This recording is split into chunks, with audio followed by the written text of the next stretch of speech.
Oh yeah. So we gotta talk about Wallachia, Reign of Dracula. Okay, so play a lot of Bloodstain back in my day, bro. Play a lot of Castlevanias, kind of my thing. And so, you keep a lookout, man. You keep a lookout for indie hipster shit. And every once in a while, you log on to Steam and, Lord Gavin's like, hey, bro, this is that indie hipster game you've been looking for. And so here we are, man. I get to play...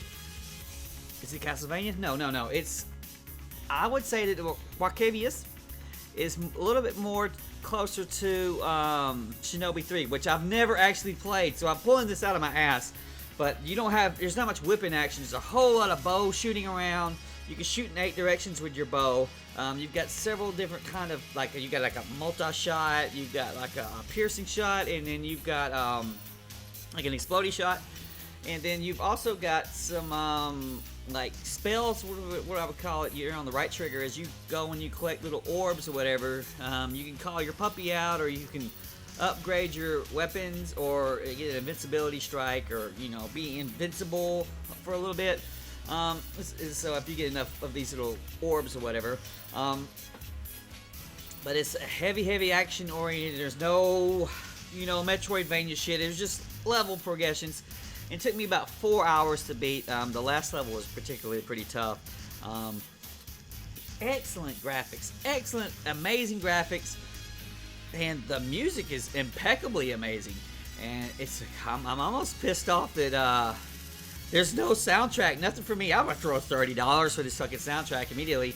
I found the guy who made the music, found his YouTube page, subbed up. He only had 180 subs, and what the fuck? And so found this. This is the stage 1 track for Elcin. Elcin's the main character here.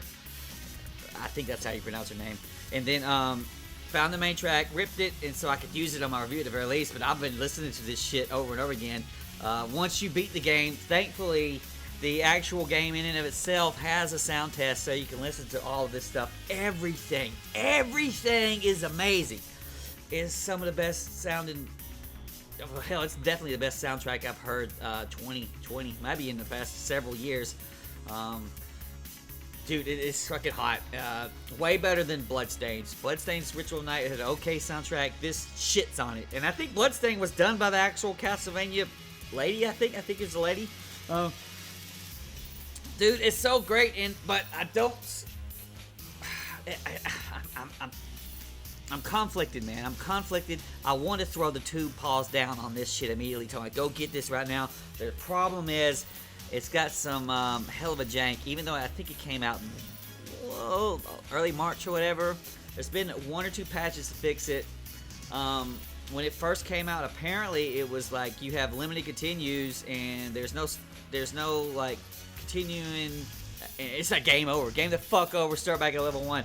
Brutal nightmare. And also, similar to Battle Bitch Madeline's arcade mode, there was no like save point. So it's like, oh, you'll play a couple levels and quit and come back. No, you'll be stuck at level 1. They put a rudimentary stage select in there, and even that it's kind of fucked up. So I start the game, first time I've ever played it, watch the cutscene, watch the tutorial, tell me, oh yeah, I want to play now.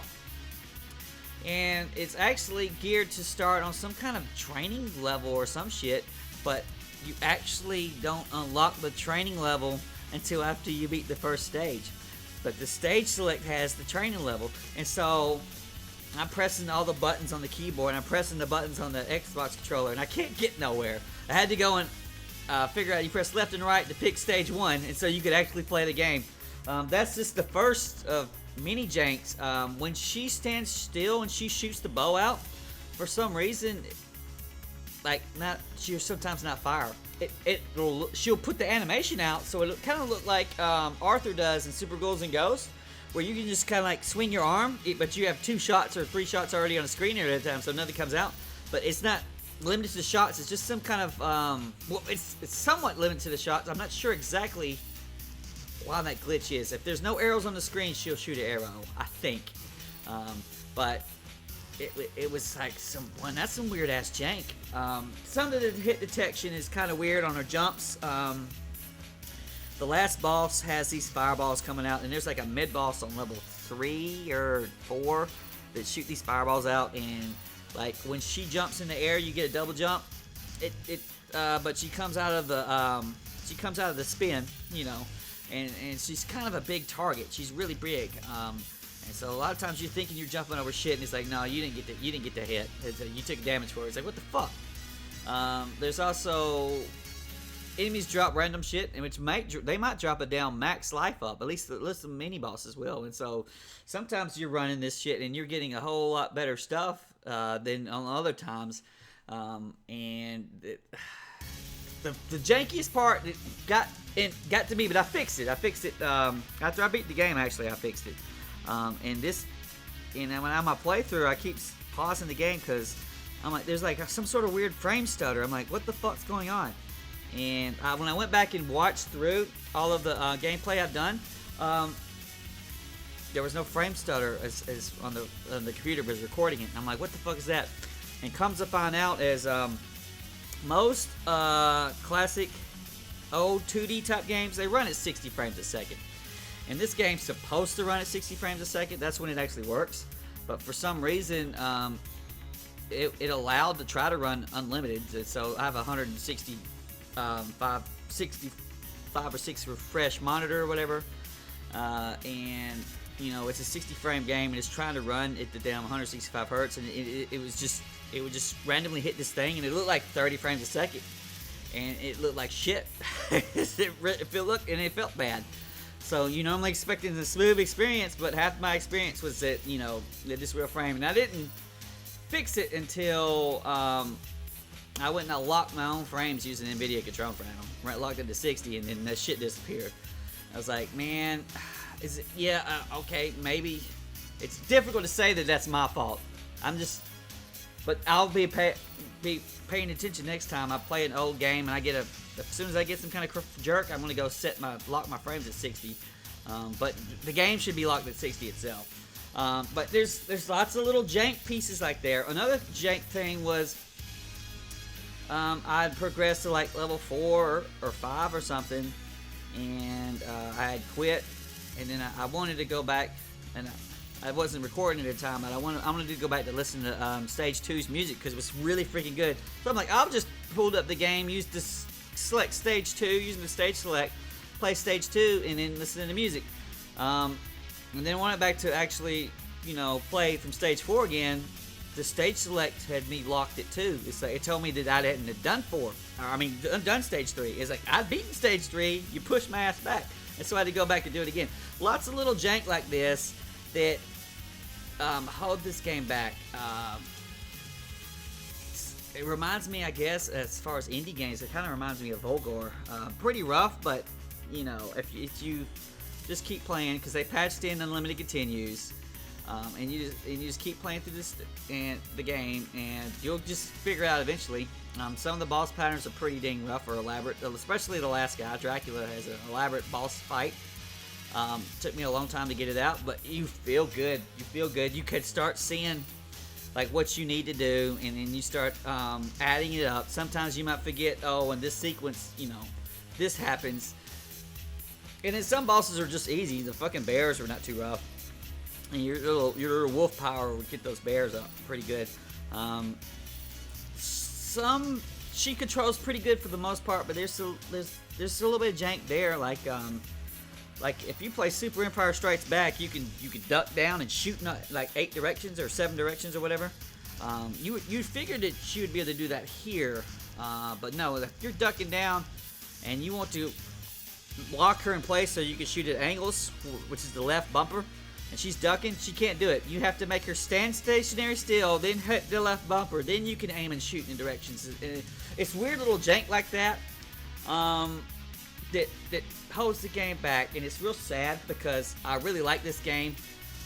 Their story is goofy as hell, and it kind of leaves a whole lot of, you know, a lot of openness for a sequel, which it took them a long time to make this game, and I don't know if there will be a sequel, or maybe this is your first, you know, this is your first, I guess, professional game you're selling or whatever, maybe your second one, you don't want it to be a sequel to this. But I like it. I probably need to follow these devs. I forgot their names. But maybe their next one's going to be a little bit better. So, we're going to give it only one paw up. I wanted to give it two, though. The jank holds it back. Maybe the enemies are a little bit generic looking. They try to keep it. They try to differentiate all the other Dracula killing games by saying, well, it's the real historical Dracula, and so that's why you're fighting these bears and shit like that. I guess Dracula trains these bears or leaves them hungry in cages, hanging from bottomless cliffs, or whatever. But you know, realistic or whatever. She controls amazing. Elcin, for the most part, is very fun to use. It's tough, but not too tough. One of those things, you keep playing it, you got it. But only one paw. Kitty's gonna give it the one paw up. She loves the atmosphere. The music is fucking impeccable. Elcin feels like a badass, especially when she's actually doing what you want her to do. But Brian's kind of throwing back that technical thing. Me and Brian haven't had to damn sit there and, you know, freaking troubleshoot PC shit in a long time, and so when we had to do it on this game, I felt real bad. Yeah, it helped. You know, that not locking it at 60 frames hurt. It hurt my experience, even though I fixed it at the end. So I do recommend you get it. It's $10. It's worth $10. It's worth the full price. Otherwise, throw it in your wish list, and you know you can get it for 50% off. It's kind of new. You never can quite tell when indie people put their shit on sale. There's supposed to be a Switch port. I'm thinking that when that Switch port comes out, the game is going to be further patched on PC end as well. And there's no reason why this can't run 1,000,000 frames on Switch and be amazing. A lot of indie ports on Switch kind of jank shit fest. But I'm hoping that they you know help. They get some. They need some people looking at it. They need some eyeballs on them. They get a little bit of thing with bloodstain. Like if you beat the game, you could wear Miriam's outfit. But I like Elcin's default outfit for myself.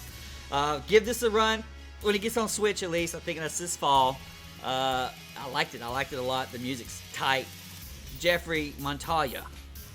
Give my goddamn soundtrack. I'm gonna pay for a soundtrack. Don't make me rip this shit off YouTube. That's too much work for me. Don't make me have to record this shit myself and then rip it. That also hurts my feelings.